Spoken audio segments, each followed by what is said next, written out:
With Doubtnut, get instant video solutions to all your maths, physics, chemistry, and biology doubts. Just click the image of the question, crop the question, and get instant video solution. Download Doubtnut app today. Hello everyone, let us start with our question. In this question, what is given that the masses of the nucleus X, A, Z is less than the sum of the masses A minus Z, number of neutron, and Z is the number of proton in the nucleus. Now the energy equivalent to the corresponding mass difference is known as the binding energy. Okay, that means the mass difference would correspond to the binding energy of the nucleus. Now if there is a heavier nucleus of mass M, which break into two lighter nuclei M1 and M2, only if M1 plus M2 is less than M. That means if this is a heavier nuclei, this is a heavier nuclei. If we want to break it into smaller nuclei, okay, so this is having a mass, let's say this is having a mass capital M, and this is a mass M1 and M2. Now this could only happen, okay, this breaking could only happen if M1 plus M2 is less than M. Also, the two lighter nuclei of mass M3 and M4 can undergo complete fusion and forms a heavier nuclei only if M3 plus M4 is greater than M. That means the mass of the nuclei is greater than the M dash. Now, what does it mean? It simply means that these are what M1 plus M2 in this expression. These are the, we can say that reactant. And what is this? This is the product. This is our product, the product which is formed. And this is our reactant. Now, in the second case also, we can see that M1 plus M2, these are fusing. Okay, these are fusing. So these would be the reactant. And M is the final product which is formed. So we can say that the reaction could be possible if the mass of the reactant is greater than mass of the product. Okay, this we should remember. From the above, the passage which has been given, we can just conclude this. If mass of the reactant is greater than the mass of the product, then the breakdown or the fusion is possible, otherwise not. Now we need to check which of the statement is the correct statement. Now in the A statement, it is given that nucleus of the lithium can emit an alpha particle, whether it can emit or not. So we say that A, in the A option, lithium, it would be 6,3.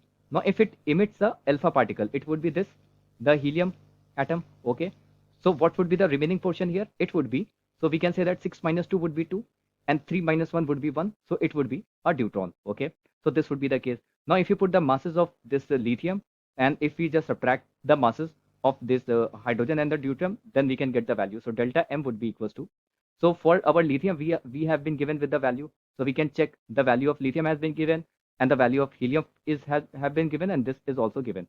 Now if we put all the values, so it would be equals to 6.015123 minus the masses, sum of the masses here. So it would be 2.014102 plus 4.002603. These are the masses. Now if we calculate this value, it would turn out to be minus 1.5 into 10 raised to the power minus 3. So this would contract this. That means this is not possible because this reactant is not greater than the product sum of the masses. Now if we check for the B option, it is given that this can emit a proton. So we just write, first of all, we just write the equation. So this is the polonium 210, then 84. Now our proton would be just 1H1. This would be our proton. So if we just subtract 210 minus 1, it would be 209. And this would be 84 minus 1, it would be 83.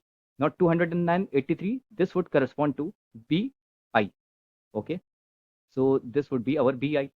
Now again, if we just take the similar case, if we just subtract the masses of the reactant from take the difference of this mass and this mass, so we get the mass value. So it would be 209.982876 minus, so these values are given in the above table, minus mass of this, so it would be 208.980388 plus mass of this proton, or we can say that 1H1, so it would be 1.007825. Now if we calculate this clearly, we can see that this value would be greater than this value, and the answer, if we calculate, it would turn out to be minus 5.3 into 10 raised to the power minus 3. So this is also coming in negative, so this is also not possible. Now if we check for the C option, it is given that deuteron and alpha particle fuse to can undergo complete fusion. So we take a deuteron, so it would be this, plus alpha particle, it would be this helium 2H4. Now it would convert to Li6. Okay, now if you put the value, if we take the delta M, the reactant minus the product masses, so it would be 2.014102 plus the mass of this alpha or helium 4.002603, then minus the mass of the lithium, 6.015123. Now, if we calculate this, this would turn out to be 5.38 into 10 raised to the, 1.58 into 10 raised to the power minus 3. So this is coming out to be positive. That means C is possible. So our option would be C option. Now, similarly, if we calculate for the last one, so this is Zn plus Se undergoing a complete fusion reaction. For the D part, we just write the equation first. So this is the equation, Zn fusing with Se. So this is 70 and 30. For Se, it is 82, 34. So if we just take the product, this sum of the this atomic this mass number, it would turn out to be 152 and 64. Now this is also given in the table. For this part, if we calculate our delta M, again it would turn out to be negative. So it would be 0.077. So this is also negative. That means this is also not possible. So the possibility is just the C option. Hope you understood the solution. Thank you. For class 6 to 12, IIT JEE and NEET level. Trusted by more than 5 crore students. Download Doubtnut app today.